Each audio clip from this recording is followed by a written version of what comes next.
ఒక్కసారి ఓటమి చూడు. గెలుపు ఓటమి జీవితంలో సహజం. అరే, గెలిస్తే ఏమొస్తుంది? వాడు గెలిచాడ్రా, హీఈస్ గ్రేట్, మనం కూడా వెళ్ళి కలవాలి. ఇంకేముంది? నీ గెలుపు వెనుక ఎన్నొస్తాయో తెలుసా? వద్దన్నా మర్యాదలు, వద్దన్నా మనుషులు, వద్దన్నా ఇంకా ఇంకా ఏవేవో నీ దగ్గరకొస్తాయి. నువ్వు గెలిచావురా, నువ్వు గ్రేట్ రా, నీలా ఉండాలిరా, ఇలాంటివి ఎన్నో. మరి నీ మనసు గెలిచిన ఆనందంలో అందరినీ దరిచేర్చుకుంటుంది. అన్నీ కావాలనిపిస్తుంది. ఆనందానికి ఆకాశమే హద్దు అన్నట్లుగా గాల్లో తేలిపోతుంది. ఆ మత్తు కొన్నాళ్ల వరకు దిగమన్నా దిగదు, తలకెక్కుతుంది. గెలుపు తర్వాత నేల చూపులు చూస్తారా ఎవరైనా అన్న స్నేహితుడి మాటొకటి మైండ్లో చక్కర్లు కొడుతుంది. ఇంకేముంది? కాళ్ళు నేల మీదుండవు. గెలిచావు కదా, కళ్ళు నిజాన్ని చూడలేవు.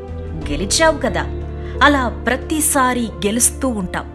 కాని ప్రతిసారి ఆనందించే వాళ్ళుండరు. ఎందుకంటే అన్నిసార్లు గెలిచిన నిన్ను చూసి ఆనందం కన్నా అసూయ పెరుగుతుంది, ఉత్సాహం కన్నా ఉసురు పెడుతుంది. గెలుపు ఒక్కసారే బావుంటుంది, కాని ఒక్కసారి ఓడిపోయి చూడు, సముద్రం మధ్యలో ఓడలో ఒంటరిగా మిగిలిపోతావు.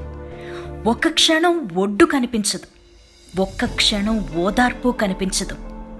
ఓపిక చచ్చి ఒంటరిగా కూర్చుని నువ్వు కన్నీటి బొట్టు కార్చినప్పుడు ఓటమి మొదట నీకు భయం నేర్పుతుంది, తరువాత అనుభవ పాఠం నేర్పుతుంది.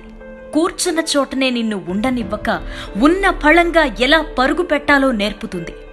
నీకున్న స్నేహితులెవరు, నీ వాళ్ళెవరు, నీకున్న శక్తి సామర్థ్యాలేంటి, నీ బతుకేంటి అన్నది నేర్పిస్తుంది.